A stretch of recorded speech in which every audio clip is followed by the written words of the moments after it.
Good morning. Welcome to today's Franklin County Commission meeting for Wednesday, January the 9th. Roll call, please. Commissioner Howard? Present. Commissioner Waymire? Present. Chair Renaud? Present. Vice Chair Oglesby? Present. Commissioner Dunn. Present. If you would, please stand and for our pledge of allegiance, followed by our invocation.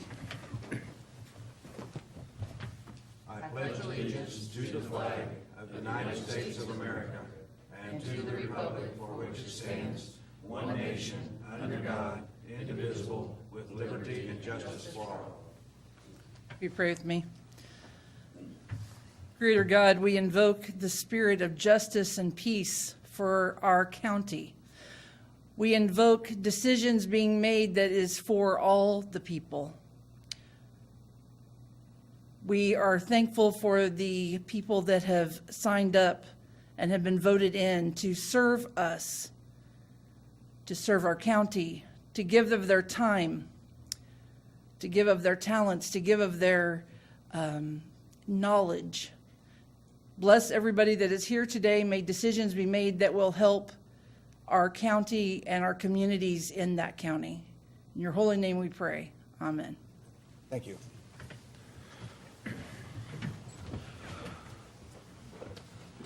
Okay, under correspondence organizational business, I have a quarterly update from Carrie Harris.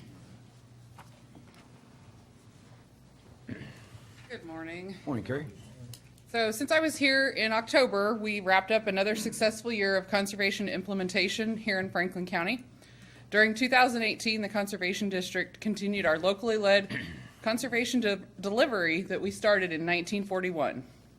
National Association of Conservation Districts President-elect Tim Palmer recently stated, "Successful implementation of on-the-ground conservation is made possible through conservation districts. Investing in conservation is an investment in the nation's future." Those of us at the Franklin County Conservation District could not agree more. We were able to administer $28,448 in payments direct to Franklin County landowners through our state cost share programs.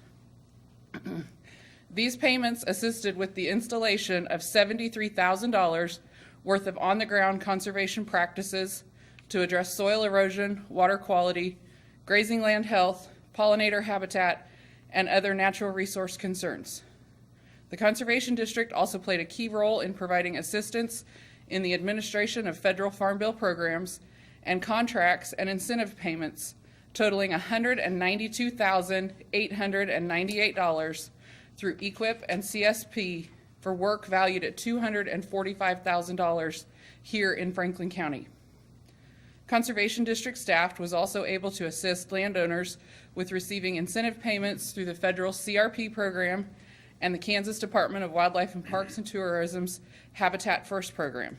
We remain dedicated to helping people help the land through this conservation partnership. We continue to provide resources and experiences to allow current and future generations to understand the importance and value of conservation. Education programs focused on natural resources for local students is a small part of our mission. In November, I was able to present the Earth Balloon to 134 students and staff at Williamsburg Elementary. The Earth Balloon is an 18-foot tall inflatable replica of the Earth in which students go inside of for lessons focused on water. The students and I discussed the water cycle, the amount of water on Earth, and why water conservation is important. This was the third event where I presented the Earth Balloon in 2018. I also provided natural resource-related presentations at 4 water festivals and 1 Ag Day event. I provided 1 classroom presentation on recycling and 1 summer camp presentation on monarch butterflies for the Elizabeth Layton Center. Much of the education work and expenses focus on adult education related to soil health, water quality, range management, plant identification, wildlife habitat, and technical assistance directly related to implementation of on-the-ground conservation work. It's not just formal K-12 education as one might first assume. Franklin County received recognition at the Kansas Association of Conservation Districts annual meetings in November, thanks to a wonderful photo entered in the State Conservation Photo Contest by Lena Walters of Pomona. Her photo capturing a prescribed burn was selected as the second place photo in the statewide contest.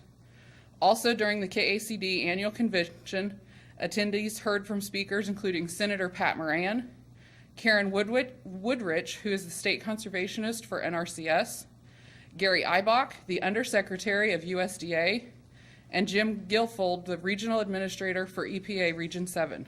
Their topics focused on conservation issues and the theme of create and inspire change through conservation. This was the 74th annual meeting of the State Association. I was also fortunate enough to represent Franklin County at the Governor's Water Conference in November. During the conference, topics presented included market forces that influence conservation and management practices, sustainability, and water technology farms. There was a new water outreach campaign entitled Kansas Runs on Water, which will be launched in 2019 as a statewide campaign to increase awareness of the value of Kansas water resources. While at the Governor's Conference, I was able to visit with several legislators from across the state to discuss the value of conservation being managed by the conservation districts and how our work is addressing goals outlined in the Kansas Water Office and Governor's Water Vision. In November, the district also began planning a burn workshop for this spring. The timing of contacting Alan Radcliffe seemed to be perfect, as it was in the days following that he was here with you discussing issues of enforcing burn bans and proper burning techniques. We are working with K-State Research and Extension, USDA, Frontier Extension District, and the Franklin County Emergency Management Office to host this public education workshop on safely conducting a prescribed burn. The updates and reminders regarding the local burn bans and burn permits will be included in this meeting, which will be held on March 6th from 9:30 to 3 at Celebration Hall. There is a $10 registration fee, but everyone who attends receives a nice burn manual from K-State. In November, we also launched our first annual giving campaign.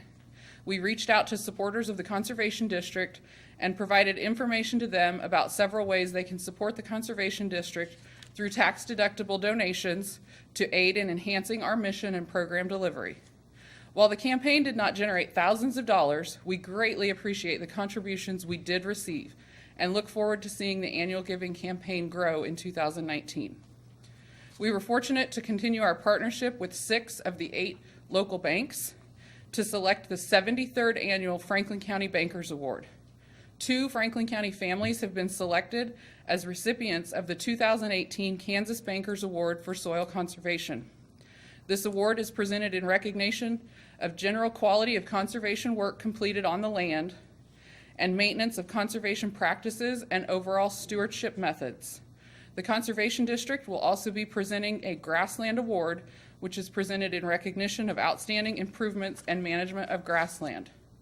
These awards will be presented at the annual meeting of the Franklin County Conservation District, which will be held on Thursday, January 31st, beginning at noon at Celebration Hall. Under the provisions of Conservation District law, each county conservation district is required to hold an annual meeting to provide the public full disclosure of financial affairs and district activities and conduct a public election by secret ballot for qualified electors of the district there present for the election of supervisors whose terms are expiring. This year, the term of Dwayne Legal is set to expire. Dwayne is running for re-election, and his name will appear on the ballots for the qualified electors who attend on January 31st. We would invite county commissioners, both current and incoming, the staff, and county department leaders to attend our annual meeting. We will have a free catered lunch thanks to our meal sponsors, which include Bank Midwest, Frontier Farm Credit, Goppert State Service Bank, Kansas State Bank, Landmark Bank, Mid-America Bank, Ottawa Co-op, Patriots Bank, and Quality Structures Incorporated. Lastly, I wanted to provide an update on the partial government shutdown. As you know, we're housed in the USDA Service Center with Farm Service Agency and the Natural Resources Conservation Service. Farm Service Agency staff have been on furlough since December 28th. Fortunately, with the recent passage of the Farm Bill, NRCS was provided immediate and mandatory funding and will remain open for business. Since NRCS provides office space for the Conservation District, we are able to remain in the building and continue working on a daily basis. If the shutdown goes on for several weeks, NRCS may have to reevaluate their funding, and we could potentially face office closures. We are attempting to keep local producers up to date via our Facebook page and working with KOFO Radio. Thank you for the time to provide this update. We hope you are finding that the emailed minutes that we're sending after our monthly board meetings are beneficial in providing a better understanding of the programs and services that we offer. We would like to thank Commissioner Renaud and Commissioner Oglesby for their service, and I can answer any questions you might have. Okay, any questions for Carrie?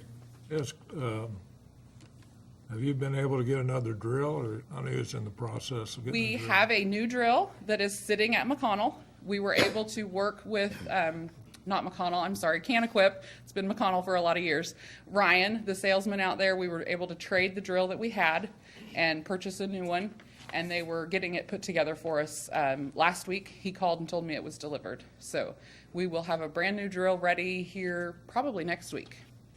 Another 6-foot one? It is a 6-foot drill. The board decided to stay with that 6-foot side. It's a lot more user-friendly. We're able to get a lot more landowners use it because it doesn't require as large of a tractor, just a 40 horse, and so we just find that that's the best suited for our needs. If you get to the point where the government shutdown makes you homeless, I would think we could, maybe, you talk to Derek, I'm sure we could find a place, no more of a Okay. footprint than you have. I mean, Yeah, and that's, we greatly appreciate that. I live about 30 miles from the office. With email and cell phone service, of course, we've done it before, but being here in town makes it a lot easier. It's been super hectic. I was the only one in our building for a week and a half with vacation time and with the furlough, and doing the job of 12 people is a little stressful, so maybe being in a different location would be kind of nice. But we appreciate that If it offer. comes to that, I'd say contact Derek. I'm sure we could find somewhere for, Okay, perfect. Hopefully it doesn't happen, but we They're never saying know. their jail's not filled to capacity right Oh, now. no. Thank you, Carrie. Thank you, guys. Okay, next on the agenda is public comment. Citizens desiring to speak on an item not on the agenda may do so at this time. Discussion is limited to 5 minutes, and the commission will not take action or discuss items at this time. Discussion should be limited to matters of county commission business. Public comment is not permitted in regard to personnel matters or on pending legal matters. Items introduced under public comment may become agenda items at a later date. We have one person on public comment. Brian Okay. Webster. Please come up to the podium, state your name and address. Good morning, County Commissioners. My name is Brian Webster. Been a resident of Franklin County for 24 years. My address is 1108 Osborne Road. I was compelled to come here this morning to convey my gratitude and the Commissioners helping facilitate my need, Roy Doan specifically, and in regards to right-of-way issues. I would also like to thank Derek Brown for going the extra 110% to help me out in the position that I'm in.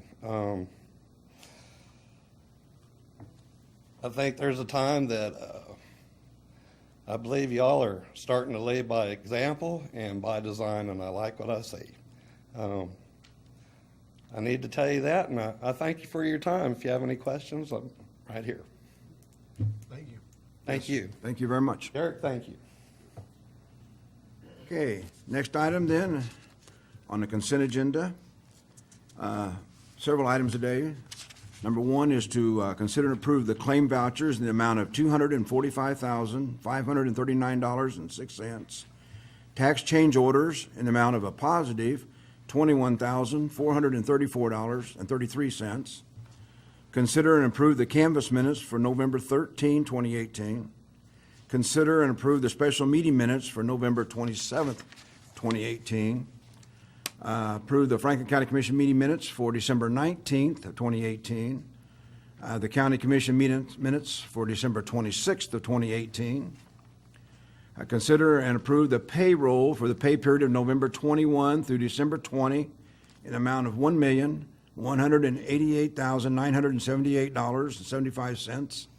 And consider and approve a special payroll for the pay date of January 9 of $475.64. And the last one is to consider and approve the emergency vehicle permit applications. Motion to approve consent agenda? Second. Commissioner Howard? Abstain from the December 26th commission meeting and vote yes on the rest. Commissioner Waymire? Yes. Commissioner Oglesby? Yes. Commissioner Dunn? Yes. Chair Renaud? Yes. Okay, first item of business, we're going to jump down to item number 5. Review the results from the bond sale on January 8 and adopt the resolution accepting the best bid for the financing of the remainder of the Proximity Park project. As you guys know, we accepted bids on our bonds yesterday, and so David Arterberry is here to discuss the results of the bids. Good morning. It's a pleasure to be here today with you all. As Janet mentioned, yesterday the county took bids on the second series of bonds issued in conjunction with the Proximity Park project. Last time I was here, the commission adopted a resolution to authorize the sale, and the sale is what occurred yesterday. Before I go into specifically those results, though, I thought I'd tell you a little bit about what we've been up to along with staff and legal counsel since we were last here, kind of what's been leading up to this moment. After the last meeting, one of the next things we did was we had a rating call with Standard & Poor's. And Derek and Janet and Commissioner Waymire did a really good job of responding to Standard & Poor's questions, and I'm pleased to say that the county's A+ rating by Standard & Poor's was affirmed. They complimented the county particularly on the growth that you've had in your assessed valuation, as well as the increasing trend in your fund balances. So I thought that was a real positive thing to have your rating affirmed.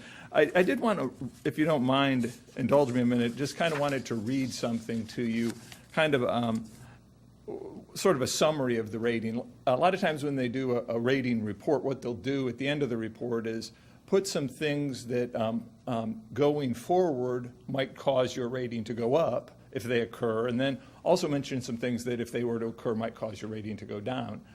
I kind of like to mention these things because as a commission going forward, as you're planning and you're budgeting, it's just some things you might keep in mind. As far as the sort of the upside scenario, what Standard & Poor's says, we could consider raising the rating if Franklin County establishes a sustainable trend of available cash being maintained over 30% of expenditures. In other words, they like to see the fund balances continuing to grow, coupled with the adoption of certain formalized financial management practices and policies. And I know we've talked to Derek and Janet about at some point maybe considering adopting some formal fund balance policies. It says, in addition, a higher rating would be dependent on continued economic expansion and improvement resulting in higher wealth and income levels. As far as what might cause your rating to go down in the future, it says, if financial performance were to experience sustained deterioration, leading to decreased reserves, commiserate with a lower rating, or economic metrics were to weaken substantially, we could lower the rating. So just a couple things to kind of keep in mind. But after we got the rating, then we completed the disclosure document, the official statement, and mailed it out last week to potential bidders around the country. And yesterday we gathered in the offices over on the other side of the building here and took the bids. And we had a great response. I think you should have in front of you a list of the bidders here. There were a total of 8 different firms that submitted bids to purchase your bonds. The best bid, the firm that was offering the lowest interest rate, was submitted by Country Club Bank, and their true interest cost on their bid was 3.018770. Their cover bid, if you see there, the Baker Group, was very, very close, really only about less than 1/100th of a percentage point away from Country Club Bank. So very aggressive bidding. Country Club Bank's bid met all of the bidding parameters, all the terms and conditions. So we notified them that they were the apparent best bid, pending your approval here. After the bid was verified and we told them that they were the apparent best bidder, based on their bid, we resized the issue, and the final principal amount would be $2,890,000 as opposed to the $3 million that we had originally anticipated. As a result of the interest rates, too, being considerably lower than what were in some of our earlier projections, I think initially we had anticipated that the borrowing for Proximity Park was going to result probably in about a need to use about 1.2 mils to pay for the debt service for the project. Once all of these bonds have been sold, taking into account also the first series of bonds, that number is probably going to be somewhere more about right around a half a mil. So obviously that's good news. Overall, the borrowing cost a lot less than was expected. So that's it. Obviously, I'd welcome any questions that you might have. There is a resolution in front of you that officially authorizes the issuance of the bonds as well as designates Country Club Bank as the purchaser of the bond. And I defer to Tyler with QTAC Rock if you have any particular questions about the resolution. Thank you very much. Tyler?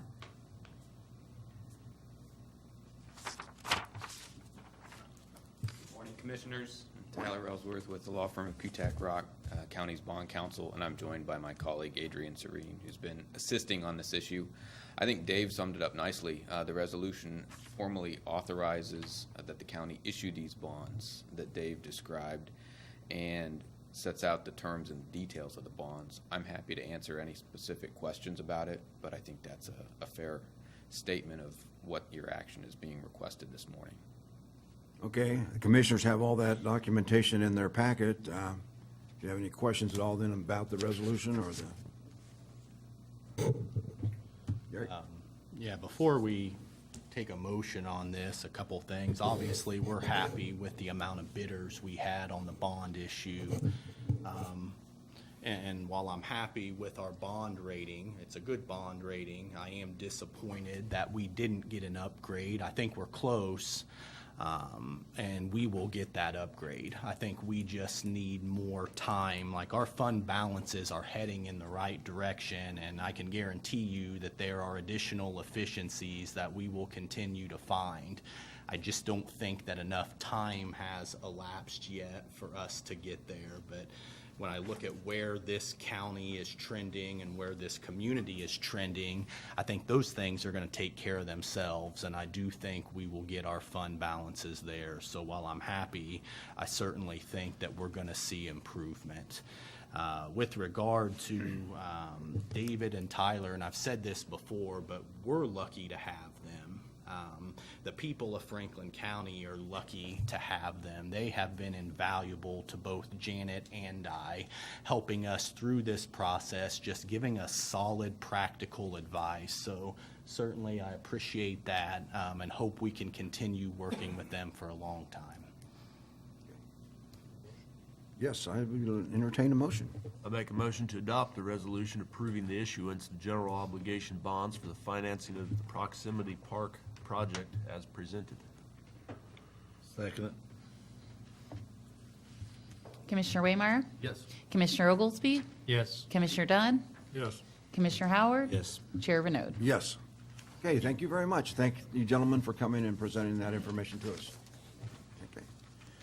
And then going on to our agenda, go back to the top of it here.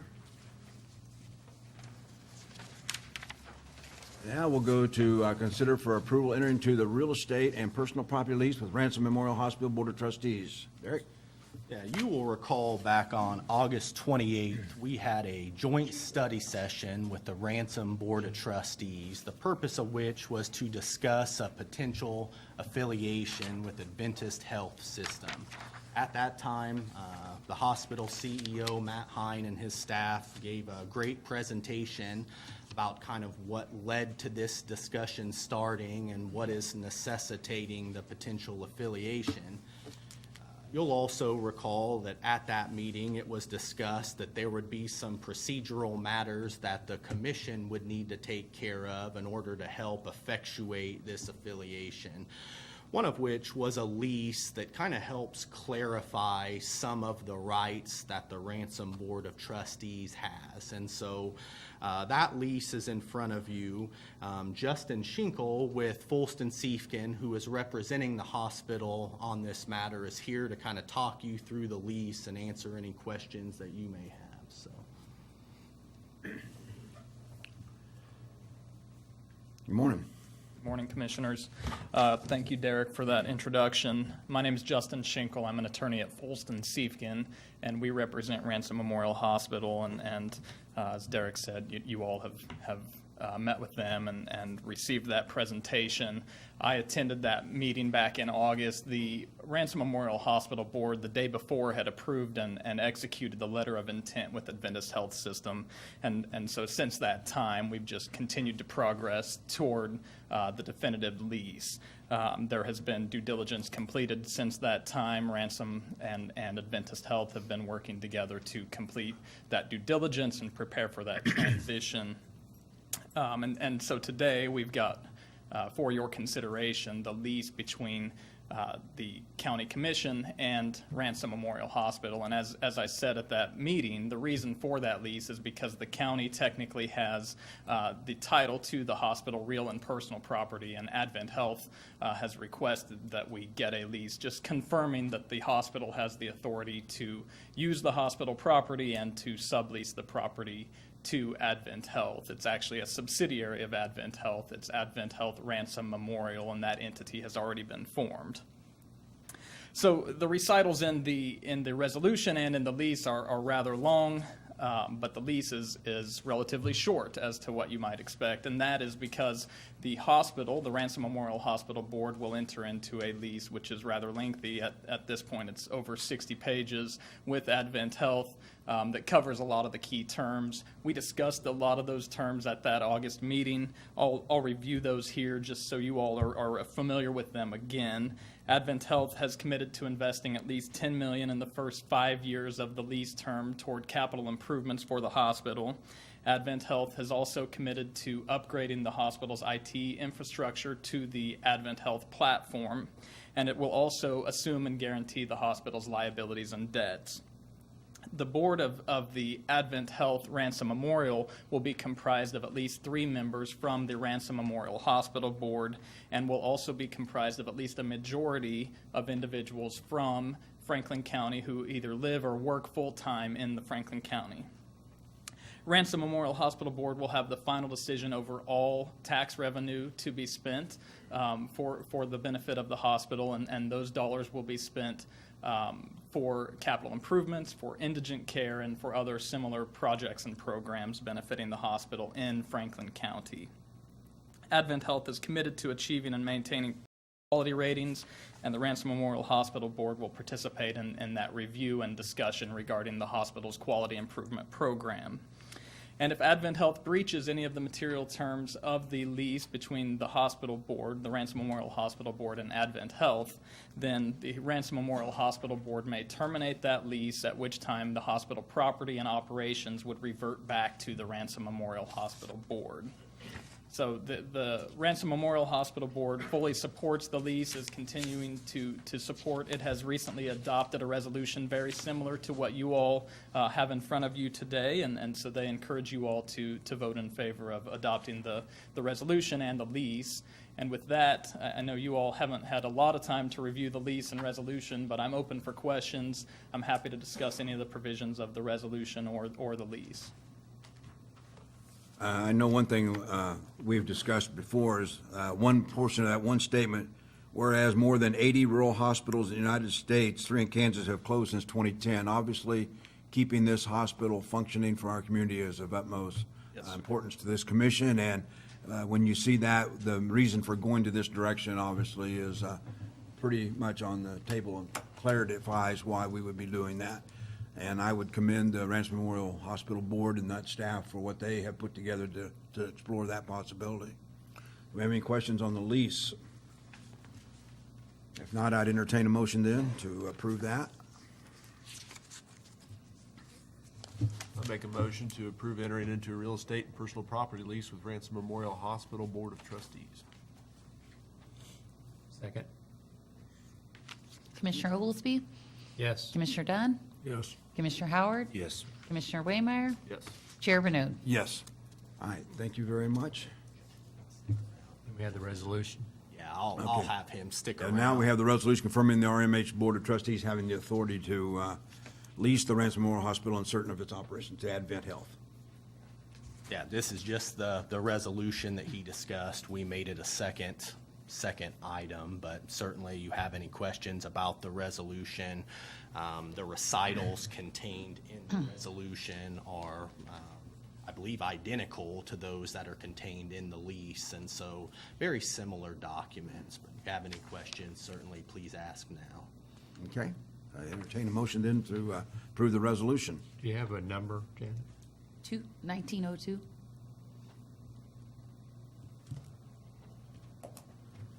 Make a motion to approve resolution number 1902. Second.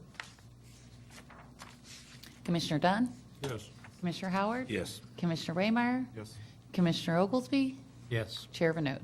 Yes. Thank you very much. Appreciate that. Okay, our next item is considered approval of a special use permit application 1811-1633, amending special use permit SX0012 to include the construction use of 5 guest cabins. Larry? Good morning, Mr. Chairman, Commissioners. As the chairman indicated, this is the consideration for the amendment of a previously approved special use permit. That was a special use permit SX0012. That permit was approved back in 1998, shortly after the Homewood Township was zoned.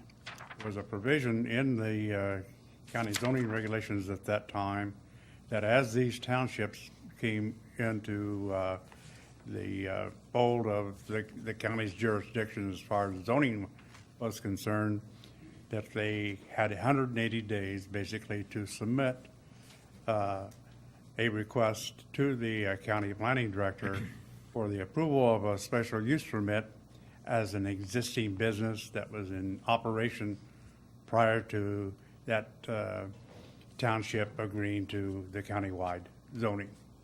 And this was one of those situations. The use had been established in 1992 in the Homewood Township, and obviously was qualified then to participate under the provisions of the zoning regulations in place at that time.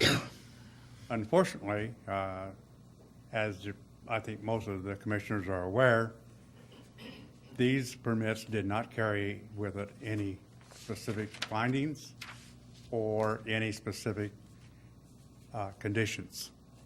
So there were no conditions on the overall operations and what they had to comply with and so on and so on.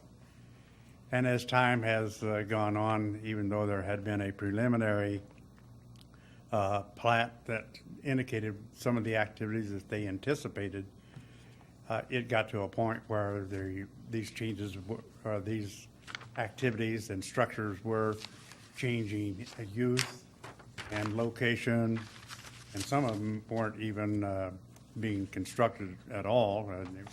There were alternative structures in lieu of those facilities. So after reviewing this, when we had a request late last fall, it was determined that maybe the best thing would be to bring this matter back before the Planning Commission and the County Commissioners for reconsideration in lieu of the SX permit, which did not carry with it any specific findings or conditions. As a result of that, the Planning Commission did hold a hearing in December of last year and did consider the proposals that were being submitted to the county for approval. That was to exchange some of the RV sites that were shown on the previous plan as small cabins, and utilizing the small cabins for visitors that were coming to the facility. The Planning Commission has now reviewed that matter and presented a recommendation to the county commissioners for the approval. That approval contains the findings that were established by staff and are shown in your draft resolution, as well as the 7 conditions that the Planning Commission has recommended for your consideration. I really have nothing further to add unless any of you have questions. This activity has been in the community for quite a number of years. It will continue to be operated pretty much at the same level, I think, that has been out there for the past 25 years. And we wouldn't anticipate much of a change in their overall operations. Well, obviously, they've put 7 condition uses on this one, so there is some things on there that will make sure that they comply with to fit into the special use permit. So that'll be one of the advantages of doing this. Yes, there was a provision that we have enforced in sorts, that we get building permits for things that are used for human occupancy. But there was no real condition that addressed that, and likewise with the sanitation facilities.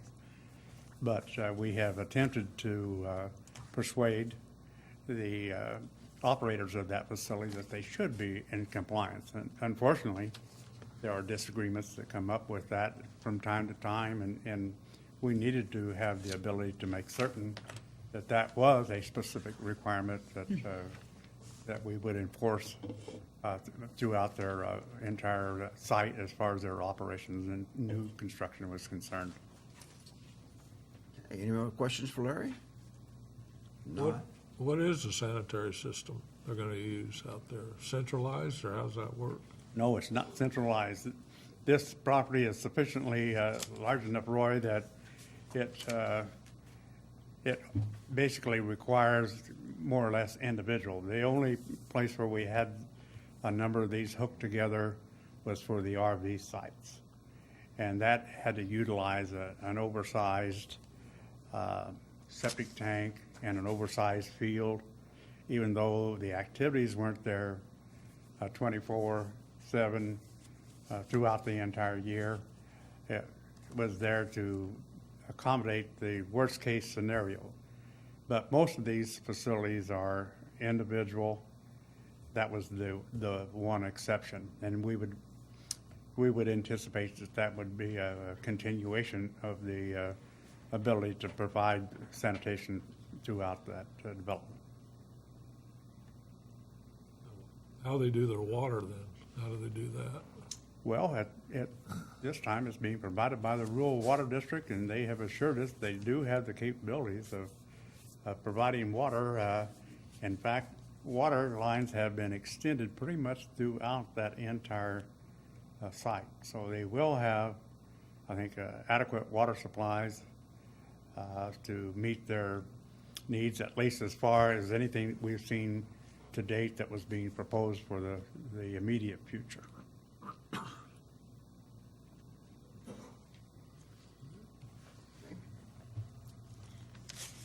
Nothing else, then I'd entertain a message or a motion to move forward on this one.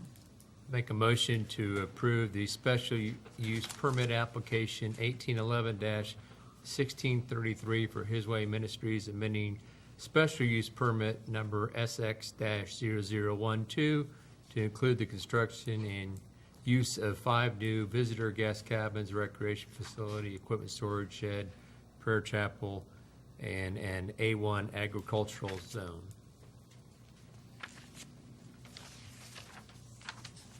I'll second it. Commissioner Howard? Yes. Commissioner Waymire? Yes. Commissioner Oglesby? Yes. Commissioner Dunn? Yes. Chair Benoit? Yes, thank you. Looking good, Larry. Thank you, Commissioners. Thank you. Okay, the next item then is consider for approval annual software support renewals. Dustin?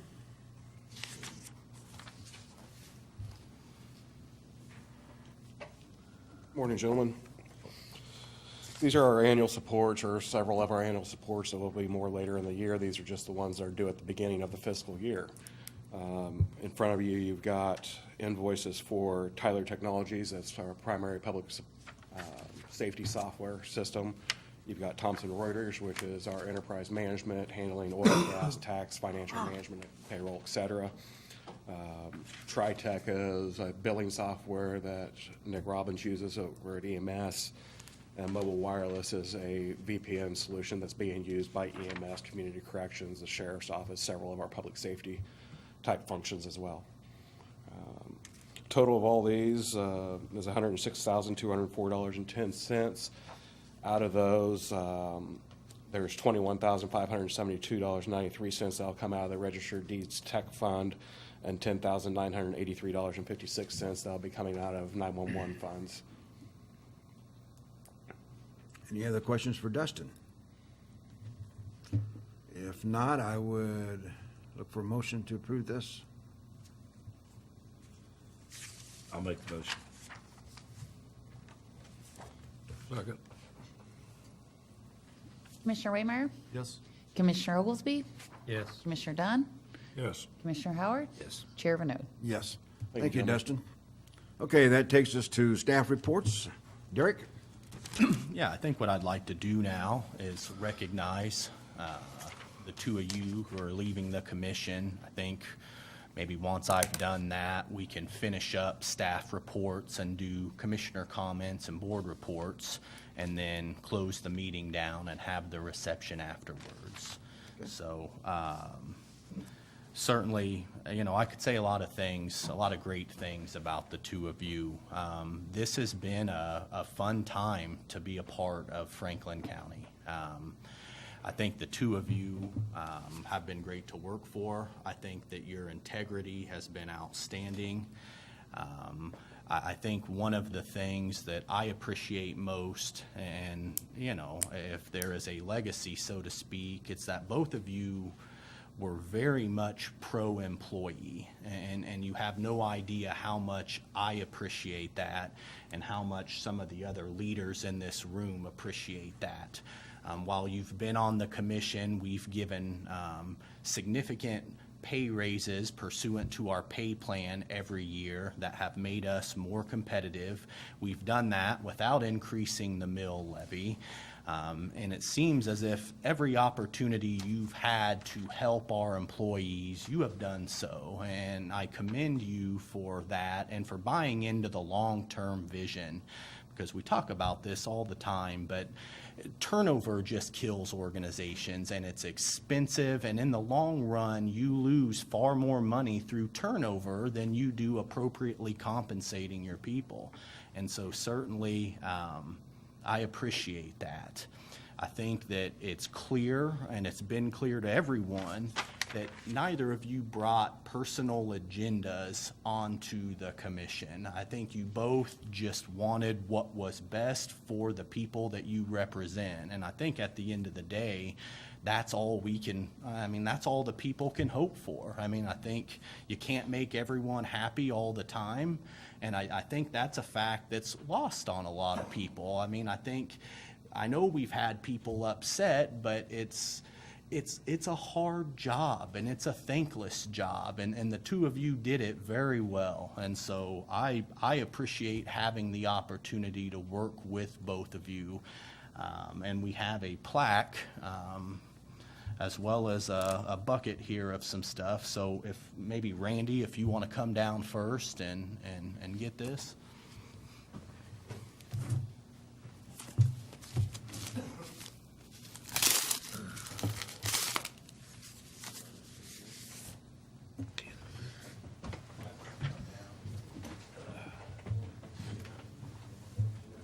Rick, come on down.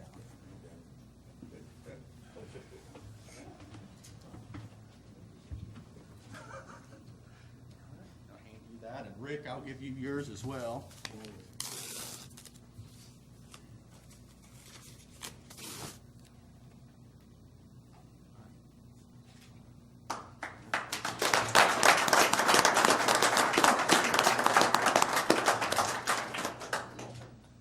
Is there anything that you guys would like to say? No, I'm not gonna say anything, I'll make a mistake or whatever else. Well, it's been a privilege to be able to serve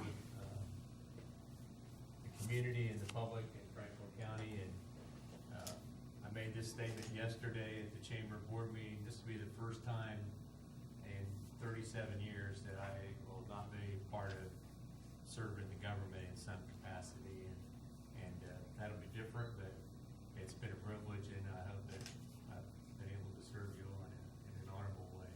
So,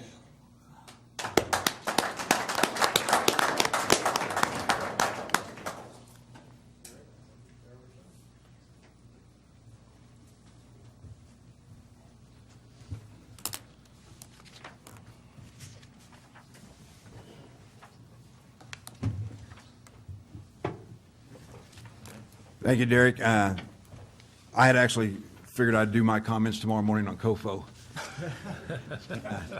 See how much time Brad will give me.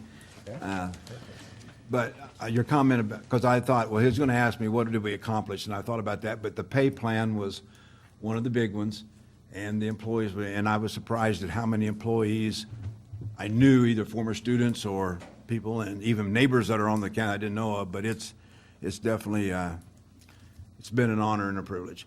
Okay, moving on to staff reports. See, Dustin back there. Anybody else back? Allison, tourism. Anybody else? Mr. Lee, I'd like to, I don't know who fixed the bridge out on Tennessee Road on a Sunday, I think, Saturday or Sunday, but it was something that I was thinking, man, they got to put something up or whatever, and then they did it, fixed it, so that was great.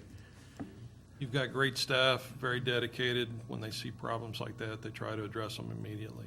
Yeah, well, that was one that definitely was not a good spot to have the condition it was in, so I was glad to see that was done, and yeah, I would pass that on to that staff. That definitely, I appreciate that. Janet? Okay, commissioner comments, board reports. Rick? Before I start, I just want to echo Derek's statement. I've totally enjoyed working with Randy and Rick on this board. They've done a great job, and they've been fun to work with. Monday night, I attended Williamsburg City Council. There's Sam Johnson from B&G Consultants was there to talk to them about their lift station and some of the problems they have and some of the things they need to do with it. Other than that, the meeting didn't have a lot in it. They talked about the library, and they changed their charter ordinance and voted a new ordinance in. Talked about a water rate change, and that was the main thing. Talked about the snow removal, if we get any snow and getting a blade for their lawnmower to put on to do their sidewalks. One of the main topics that came up was also the problems they're having with dogs out there, and trying to figure out what they can do about that problem. Then last night I attended Richmond City Council meeting. The Richmond Recreation, they discussed that and trying to get back to using their ball fields out their lake and get teams back to playing there, and what they need to do to get a new recreation board and to come in and work on that and get that going again. They also had a person that had a large water leak, and they wanted to know if there was any allowance to help them out with their water bill, but they didn't show up at the meeting, so they tabled that until they get more information. And they also had public comment with people complaining about the dog problem and wanting to figure out something they can do about their dog problem. And that's the only things I've been to since the last meeting.